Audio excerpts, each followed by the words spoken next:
High, আমি মীরা। নতুন একটা ভিডিওর সাথে তোমাদের সবাইকে স্বাগত জানাই। আজ আমি বানাবো মাটি দিয়ে ছোট্ট একটা ডগি।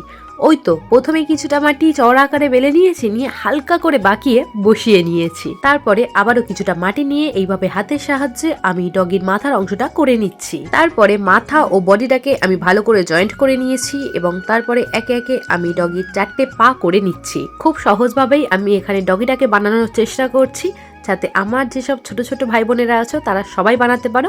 একটু ভালো করে দেখো, তোমরা সবাই বুঝতে পারবে। যাই হোক, তারপরে তো আমি একে একে ডগির কান চোখগুলোকে বসিয়ে নিয়েছি এবং একটা কাঠির সাহায্যে আমি এখানে নাক ও পাগুলোকে একটু অরিজিনাল যাতে দেখতে লাগে সেই জন্য একটু ডিজাইন করে নিয়েছি। সবশেষে একটা ছোট্ট মতো ল্যাচ করে দিয়েছি, দিয়ে একটু ভালো করে মসৃণ করে নিলে আমাদের ডগিটা একদম কমপ্লিট। চলো শুকিয়ে আনা যাক। ডগিটা ভালো করে শুকানোর পরে আমি এখানে কালার করে নিচ্ছি, আর আমি না এখানে ব্ল্যাক কালারের ডগি করছি এবং চোখটা একটু হালকা রেড কালার রেখেছি। তো ডগি তো আমার মোটামুটি কমপ্লিট। চলো ফাইনাল লুকটা দেখা যাক।